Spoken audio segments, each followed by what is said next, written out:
Hi welcome back to my channel. ఈరోజు కథ పెళ్లి సంతకం 30వ భాగాన్ని వినేద్దాం. అజయ్ అదేమీ పట్టించుకోకుండా సీత చేయి పట్టుకుని పక్కకి వెళ్ళి కూర్చుంటాడు. వాళ్ళ దగ్గరికి ఇద్దరు వ్యక్తులు వచ్చి హాయ్ సీత ఎలా ఉన్నారు అని అడుగుతాడు. అతను వచ్చి సీతని హక్ చేసుకోబోతుంటే అజయ్లో ఒక క్రూరుడు లేస్తాడు. ఒక సైకోలాగా వచ్చి అతన్ని లాగిపెట్టి కొడతాడు. అంత దూరంలో వెళ్ళి పడతాడు అతను. అజయ్ క్రూరంగా చూస్తూ ఏరా నా సీతని హక్ చేసుకుంటావా నేనుండగా అని మళ్ళీ కొట్టబోతుంటే నీ అయ్యా ఆగురా, నేను కౌశిక్నిరా, నీ బెస్ట్ ఫ్రెండ్ని, హలో చెప్పడం తప్ప సీతకి నేను ఎప్పుడైనా సైడ్ హగ్గే గదిస్తాను, మెంటల్ నా కొడుక అని వచ్చిన బూతులన్నీ తిట్టుకుంటూ ఉంటాడు కౌశిక్. పక్కనున్న వంశీ నవ్వుతాడు. వంశీ అజయ్ని ఎప్పుడూ అలా చూడలేదు, ఈ యాంగిల్ కొత్తగా ఉందని నవ్వుకుంటున్నాడు. సీత షాక్ అయిపోతుంది. వెంటనే సీత అజయ్ని ఆపుతుంది. బావా ఆగు, తను నీ బెస్ట్ ఫ్రెండ్ కౌశిక్ అన్నయ్య. అజయ్ సీతని ఒక లుక్ ఇచ్చి నువ్వు పక్కకొండు కౌశిక్ దగ్గరికి వెళ్తూ ఉంటాడు. ఒరే ఏంట్రా నీ ఫ్రెండ్ని మర్చిపోయావరా, నన్నెట్టూ మర్చిపోతారవరా, నీ చిన్నప్పటి ఫ్రెండ్ని రా నేను. నాకెవడు ఫ్రెండ్లు లేరు, నాకు తెలిసింది సీత మాత్రమే, నువ్వు సీతని ఎందుకు టచ్ చేసావు అని కౌశిక్ కాలర్ పట్టుకుంటాడు. వంశీ నవ్వుతుంటే కౌశిక్ చూసి ఆహా ఎంత ఆనందంగా నవ్వుతున్నావురా, వీడు నన్ను తంతుంటే మంచిగా ఉన్నప్పుడు వల్లి అని తిరిగాడు, ఇప్పుడు అన్నీ మర్చిపోయి సీత సీత అని జపం చేస్తున్నాడు, ఈ మెంటల్ నా కొడుకు, ఎవరైనా వచ్చి కాపాడండ్రా అని అరుస్తుంటాడు. అంతే, అంత టైం అజయ్ ఇవ్వడు కదా, లాగిపెట్టి మళ్ళీ కొడతాడు. పక్కకి పడిపోతాడు. సీతకి బాధగా అనిపిస్తుంది. వెంటనే కౌశిక్ దగ్గరికి పరిగెత్తి అన్నయ్య లేండి, ఏమనుకోకండి, తన గురించి తెలుసు కదా. సీత అని గట్టిగా అరుస్తాడు అజయ్. నువ్వేంటి వాడితో మాట్లాడుతున్నావు? కౌశిక్ సీతకి దండం పెట్టి నువ్వు దూరం జరుగు తల్లి, నీకు దండం పెడతాను, నువ్వు వాడి పక్కకి వెళ్ళి నిలబడు, వాడు నన్ను గుర్తుపట్టలేదు, నేను ఇక్కడి నుంచి ఇక్కడే పారిపోతాను. అజయ్ కౌశిక్ని కొట్టడానికి వస్తుంటే కౌశిక్ గబగబా లేచి పరిగెడతాడు. అజయ్ కూడా ఊరుకోకుండా కౌశిక్ వెంట పరిగెడుతుంటాడు. వంశీ నవ్వుతూ సీత దగ్గరకు వచ్చి సీత ఎలా ఉన్నావు? వాడు దొరకలే, నువ్వేం టెన్షన్ పడకు, అప్పుడప్పుడు కౌశిక్ని నేను ఎంటర్ అవుతాను, వాడికి కొంచెం గుర్తుండేలా చేస్తాంలే, నువ్వేం ఫీల్ అవ్వకు. ఆ గుడి చుట్టూ తిప్పిస్తాడు కౌశిక్. అజయ్ కూడా కౌశిక్ని వదలకుండా కొట్టాలని తిరుగుతుంటాడు. పాపం కౌశిక్ ఆయాసం వచ్చి ఆగుతాడు. అజయ్ కౌశిక్ చేయి పట్టుకి వెనకకు మడిచి ఇంకోసారి నా సీతను టచ్ చేస్తావా, నా సీతను చూస్తావా అని మెడలు వంచి కొడుతున్నాడు. నీకు దండం పెడతానరా, నన్ను కొట్టకు, చచ్చిపోతే నా కోసం ఏడ్చే వాళ్ళు ఉన్నారా, వదిలేరా, ఇంకోసారి నీ ఎదురుగా రాను అంటాడు. ఇదంతా వంశీ వీడియో తీస్తున్నాడు. కౌశిక్ గమనించి పనులు కొరుకుతూ వీడియో తీస్తున్నావా అత్తి, వీడి గతం గుర్తొచ్చాక ఇదే రేంజ్లో వాడిని నేను తన్నాలి. అజయ్ కోపంగా ఏరా ఏదో తిట్టుకుంటున్నావు, ఇంకొకసారి వస్తావా నా సీత జోలికి అని కొడుతుంటే సీత పరిగెత్తుకుంటూ వచ్చి బావా వదిలే ప్లీజ్, ఇంకోసారి రాడు అని చెప్పేసరికి సీతను చూసి కౌశిక్ని వదిలేస్తాడు. కౌశిక్ అప్పుడు ఊపిరి తీసుకుని అక్కడే కూర్చుంటాడు. అజయ్కి 2 చేతుల దండం పెట్టి సారీ అని చెప్తాడు. అజయ్ అప్పటికి కొంచెం కూల్ అయిపోతాడు. కౌశిక్కి గట్టిగా ఒక లుక్ ఇచ్చి సీతను తీసుకుని ఇంటికి వెళ్తాడు. వంశీ నవ్వుతూ కౌశిక్ చేయి అందించి పైకి లేపి కూల్ మ్యాన్, నీ బెస్ట్ ఫ్రెండే కదా తన్నింది, తర్వాత తీర్చుకుందులే అన్నీ. అమ్మో, ఇంత సైలెంట్గా ఉండే మనిషి గతం మర్చిపోయి ఇంత క్రూరుడు అయిపోయాడు, వాడికి సీత తప్ప ఎవరు గుర్తుకులే రావట్లేదు అని బాడీ పెయిన్స్ తట్టుకుంటూ మెల్లగా వంశీతో వెళ్ళిపోతాడు. ఇంట్లో అందరికీ టెన్షన్, పోయిన వాళ్ళు ఎంత లేట్ అయినా రాలేదని. అందరూ ఎదురు చూస్తుంటే అప్పుడే అజయ్ సీత ఇంట్లోకి అడుగు పెడతారు. మహా వాళ్ళకి ఎదురుగా వచ్చి ఏంటి సీత ఇంత లేట్ అయింది, మేమెంత భయపడ్డామో తెలుసా? అజయ్ మహా ముందుకొచ్చి సీతను తన వెనక నిలబెట్టి ఏంటి మీరందరూ మా కోసం ఎందుకు భయపడ్డాం, బాగానే ఉన్నాం కదా అంటూ కోపంలో తన గదిలోకి వెళ్తాడు. సీత మళ్ళీ వస్తానని చెప్పి అజయ్తో పాటు గదిలోకి వెళ్తుంది. అజయ్ సీతని దగ్గరికి తీసుకుని నువ్వు ఎవరితో అలా మాట్లాడద్దు, నాకు నచ్చదు, నువ్వు నాకే సొంతం అంటాడు. సీత నవ్వుతూ సరే నేను నీకే సొంతం, మనం బయట నుంచి వచ్చాం కదా, ఫ్రెష్ అవ్వాలి, మీరు వెళ్ళి ఫ్రెష్ అయ్యండి. సీత నవ్వుతుంటే తన బుక్కులకి వెళ్ళి నవ్వుకుంటూ బాత్రూంలోకి వెళ్తాడు. అజయ్ బయటకు వచ్చాక సీత కూడా వెళ్ళి ఫ్రెష్ అయ్యి వచ్చి మీకు కాఫీ తీసుకొస్తాను, మీరు ఇక్కడే కూర్చోండి అని చెప్తుంది. 5 మినిట్స్లో రాకుంటే నేనే వస్తాను నీ వెనక అంటాడు. అబ్బా వస్తానని చెప్పి తల కొట్టుకుంటూ బయటకు వస్తుంది. సీత ఎప్పుడు వస్తుందా అని ఎదురుచూసి సీత కిచెన్లోకి రాగానే అందరూ సీత చుట్టూ నిలబడతారు. సీత వాళ్ళందరినీ చూసి ఏమైంది, మీరందరూ నన్ను చూస్తున్నారు, బయటికి వెళ్ళారు కదని, ఏమైనా జరిగిందా, నార్మల్గా ఉన్నాడా, మాకు టెన్షన్ కదా, ఇక్కడే దగ్గరలో ఉన్న టెంపుల్కి వెళ్ళాం, అక్కడ దర్శనం చేసుకొని కాసేపు కూర్చుంటే కౌశిక్ అన్నయ్య వంశీ గారు వచ్చారు. కౌశిక్ నాకు హగ్ ఇవ్వబోతుంటే చేయి పట్టుకున్నందుకు కౌశిక్ని పిచ్చ కొట్టుడు కొట్టాడు. నేను గట్టిగా చెప్తే వదిలేస్తాడు. అయ్యో, కౌశిక్ని కొట్టాడా? ఇప్పుడు ఎలా ఉన్నాడు రా వాడు? వంశీ అన్నయ్య తీసుకెళ్ళొచ్చు, ఇక ఉండలేక తీసుకొచ్చేశాను అని చెప్తుంది నీరసంగా. అందరిలో నిరాశ. అయ్యో, వీడెప్పుడు గతం గుర్తుకొస్తుందో. పాపం కౌశిక్ దగ్గర నుండి అన్నీ చూసుకుంటున్నాడు, వాడు మైండ్లో లేడు. కౌసల్య సీతను పరీక్షగా చూస్తుంది. పాపిటిలో బొట్టు చూసి, ఇదెవరు పెట్టారే, నువ్వే పెట్టుకున్నావా? లేదమ్మా, టెంపుల్లో బావ అక్కడున్న కుంకుమ తీసి పెట్టాడు. మహాతో పాటు అందరూ సంతోషపడతారు సీతని భారీగా ఒప్పుకున్నందుకు. కానీ లోపల భయం. అలా మాట్లాడుకుంటుంటే వాళ్ళ వెనక చేతులు కట్టుకొని నిలబడతాడు అజయ్. సీతకి అజయ్ కనిపిస్తాడు. వాళ్ళ వెనక నిలబడ్డ అజయ్ని చూస్తుంది. ఎవరిని చూస్తుందా అని వీళ్ళంతా వెనక్కి తిరిగేసరికి అజయ్ చేతులు కట్టుకుని వాళ్ళనే చూస్తున్నాడు. అజయ్ వాళ్ళని గుర్రుగా చూసి, ఏంటి ఎప్పుడు సీత చుట్టూనే తిరుగుతున్నారు? మీకేం పని లేదా? నాకు కాఫీ తెస్తానని ఇంతసేపు వచ్చావు? 5 minutes దాటిపోయింది. ఏంటి నీకు వీళ్ళతో ముచ్చట్లు? కాఫీ పట్టుకొని గదిలోకి రా అని చెప్పేసి వాళ్ళకు ఒక లుక్ ఇచ్చి గదిలోకి వెళ్తాడు. వాళ్ళందరూ అమ్మయ్య అనుకుని, పోవే, నువ్వు వాడి పక్కన లేకపోతే మమ్మల్ని టార్చర్ చేసేటట్టున్నాడు. సీత 2 కప్పులు కాఫీ పట్టుకొని అజయ్ గదిలోకి వెళ్తుంది. ఒక కప్ అజయ్కి ఇచ్చి తను కప్పు కాఫీ తాగుతుంది. అజయ్ తను కొంచెం తాగేసి సీత కప్పు తీసుకుంటాడు. బావా, నేను తాగాను కొంచెం, మీరు మీ కాఫీ తాగండి. లేదు, ఓయ్ సీత, నా ముద్దు మందారమా, నేను తాగింది నువ్వు తాగాలి, నీ కాఫీ నేను తాగుతాను అని సీత చేతుల నుంచి కాఫీ తీసుకుని తన కాఫీ సీతకిస్తాడు.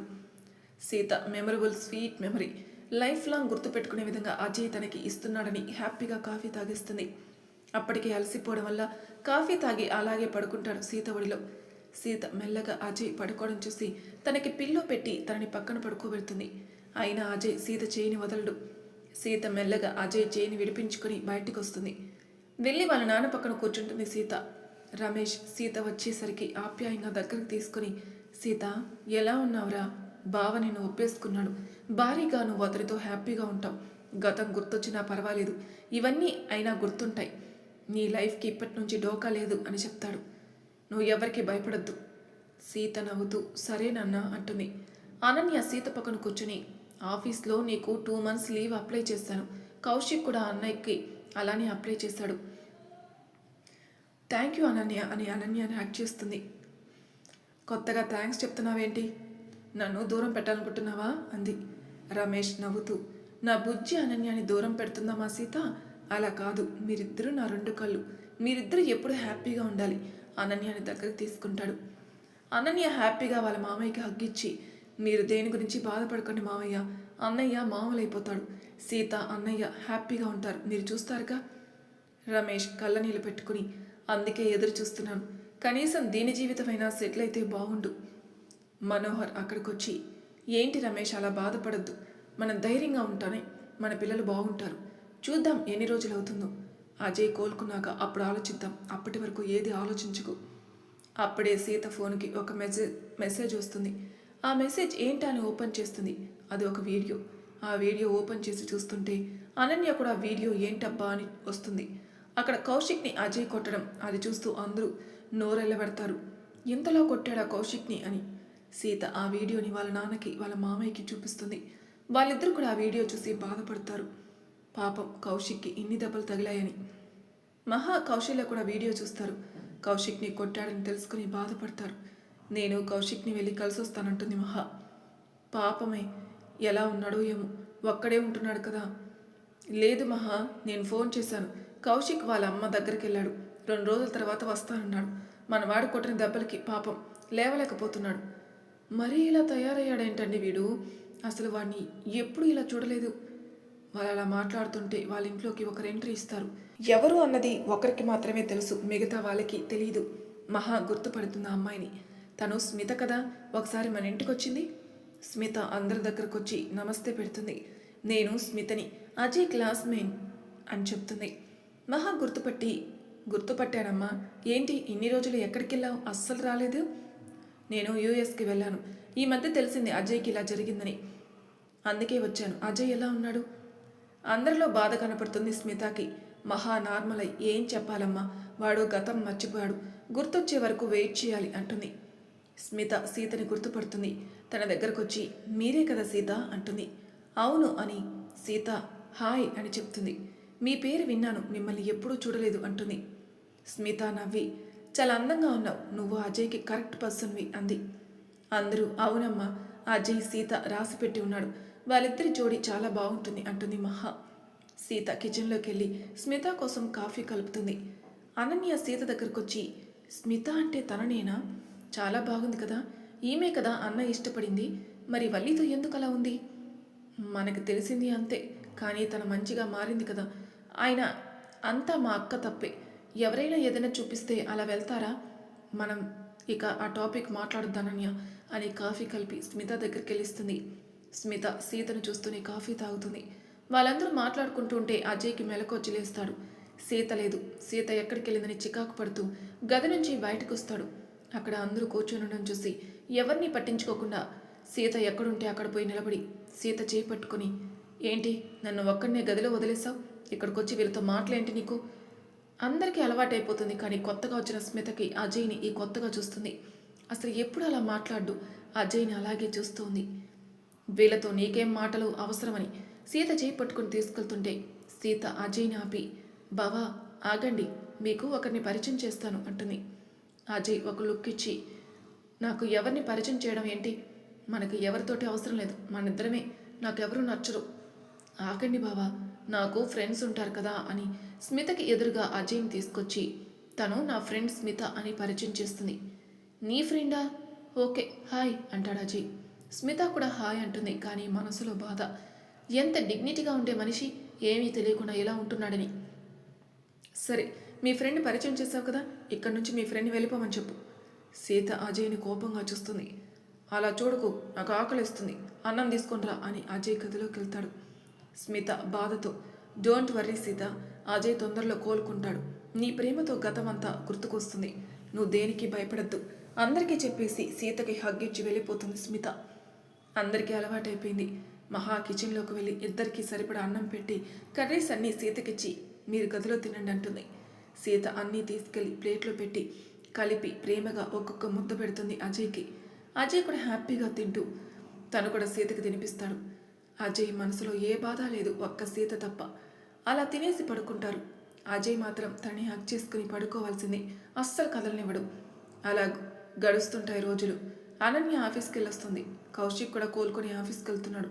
వల్లి ఇంట్లోనే ఉంటూ తన ఆఫీస్కి వెళ్తూ అజయ్ గురించి ఆలోచిస్తుంది. ఒకరోజు వల్లి ఆఫీస్కి వెళ్ళి వస్తుంటే గణేష్ కలుస్తాడు. గణేష్ వల్లిని ఆపేసి వల్లి నీతో మాట్లాడాలి అన్నాడు. వల్లికి గుర్తొస్తుంది.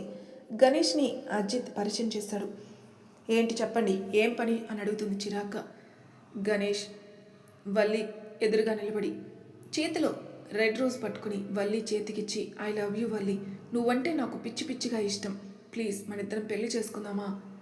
లాగిపెట్టి కొడుతుంది గణేష్ని వల్లి. పిచ్చా నీకు, అన్నీ తెలిసే నాకు ప్రపోజ్ చేస్తున్నావా? నేను నా మెంటాలిటీ కూడా నీకు తెలుసు కదా.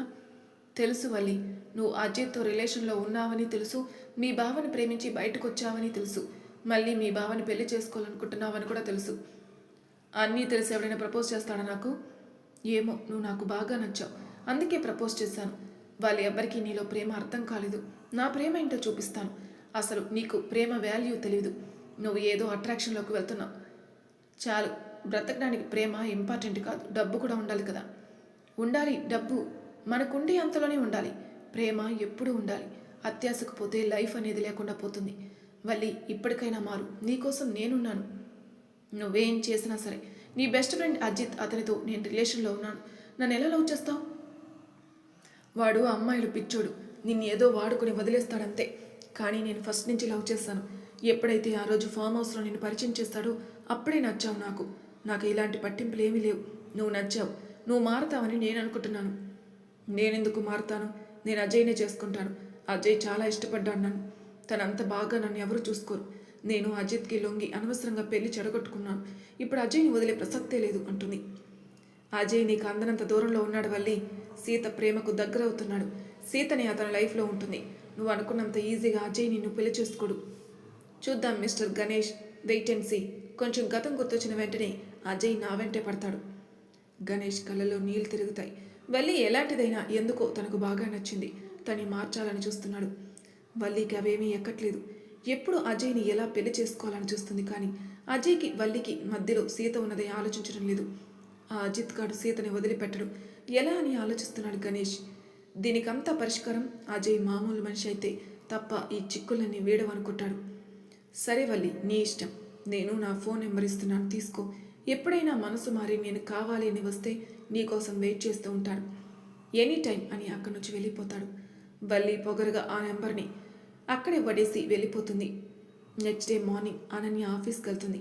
గీత కూడా ఎప్పట్లానే ఆఫీస్కి వస్తుంది. కౌశిక్ని చూసిన కౌశిక్ మాత్రం పట్టించుకోడు. అనన్యకి ఈ విషయాలన్నీ తెలుసు కాబట్టి గీత దగ్గరికి వెళ్ళి వదినా అని పిలుస్తుంది. గీత ఒక్కసారిగా అనన్యని చూసి, ఇదేంటి కొత్తగా పిలుస్తున్నావు వదినా అని, నా కోసం అన్నయ్యని వెతికావా? అనన్య కౌశిక్ని చూస్తూ అవును చూశాను అంటుంది. నువ్వు చూస్తున్నది ఎవరినో తెలుసు, కానీ అక్కడ అన్నయ్యకి టైం లేదు. ఆ అన్నయ్యకి టైం ఎలా ఇవ్వాలో నాకు తెలుసు. ఇప్పటి నుంచి మీరు నా వదినని ఫిక్స్ అవ్వండి అంటుంది. అనన్య కౌశిక్ దగ్గరికి వెళ్ళి, అన్నయ్య వదిన ఎలా ఉంది? కౌశిక్ కొత్తగా ఈ వదినెవరే అన్నాడు. అదేంటి అన్నయ్య అలా అంటావు? కళ్ళెదురుగా అక్కడ మనిషి ఉంటేను. అటే చూస్తాడు, అక్కడ గీత ఉంటుంది. గీతను చూసి అనన్య కోపంగా వచ్చేసి, ఇవన్నీ నీకు అవసరమా? వదిన లేదు ఏం లేదు, వెళ్ళి బుద్ధిగా వర్క్ చేసుకోబో. ఎంత మీరు కాదనుకున్నా వదినే వదినే. మా అన్నయ్య సీతను వద్దనుకున్నాడు కదా, అన్నయ్య లైఫ్లోకి సీత రాలేదా? మీరు అంతే. చాలే వర్క్ చేయి. ఏమైనా మిస్టేక్ చేస్తే వంశీ సార్ వచ్చి తాట తీస్తాడు. మిస్టేక్ చేయకుండానే వర్క్ చేస్తున్నాను. ఇప్పటి వరకు ఒక్క మిస్టేక్ అయినా వచ్చిందా? అవునా అనన్య, మీ కాలేజీ ఎగ్జామ్స్ దగ్గరకు వచ్చినట్టున్నాయి కదా, కొంచెం ఎగ్జామ్స్ రాసేసి సర్టిఫికేట్స్ వస్తే మీ ట్రైనింగ్ కూడా కంప్లీట్ అవుతుంది కదా. 1 వీక్లో ఉన్న ఎగ్జామ్స్, ఎలాగో సీత లీవ్ పెట్టింది కదా, నేను కూడా 1 వీక్ లీవ్ పెట్టి ఎగ్జామ్స్ రాసేసి న్యూ కంపెనీలో కొత్త జాయినింగ్లు అవుతాను. ఆహా, అదేంటి ఈ కంపెనీ వద్దా? అంత తొందరగా నిన్ను ఎవరే వేరే కంపెనీలో తీసుకోరు కదా. తెలుసు, కానీ ఇక్కడ ఫేసెస్ చూస్తే చీదరంగా ఉంది, ఎవరు ఏమీ పట్టించుకోరు అంటుంది. కౌశిక్ అర్థం కాదు. ఎవరు నిన్ను పట్టించుకోలేదు? అందరం ఇక్కడ బాగానే మాట్లాడుతున్నాం కదా. నాకు కొత్త ఫేసెస్ కావాలి, ఇలా మీ అందరినీ చూసి చూసి బోర్ కొడుతుంది. కౌశిక్ నవ్వుతూ, సర్లే ముందు ఎగ్జామ్స్ రే, కొత్త ఫేసెస్ గురించి తర్వాత చూద్దాం. సరే అని అనగానే తన సీట్లోకి వెళ్ళి వర్క్ స్టార్ట్ చేస్తుంది అనన్య. ఎదురుగా ఎవరో ఉన్నారని తలెత్తి చూస్తుంది. ఎదురుగా ఉన్న వ్యక్తిని చూసి, నేను వర్క్ సిన్సియర్గా చేస్తున్నాను అంటుంది. మరి తర్వే భాగంలో ఏం జరగబోతుందో నెక్స్ట్ ఎపిసోడ్లో తెలుసుకుందాం. అంతవరకు నా ఛానల్ సబ్స్క్రైబ్ చేయని వాళ్ళు ప్లీజ్ సబ్స్క్రైబ్ చేసుకోండి, లైక్ చేసి షేర్ చేయండి. మీ అభిప్రాయాలు నాకు కామెంట్ రూపంలో తెలియజేయండి. Thank you for listening.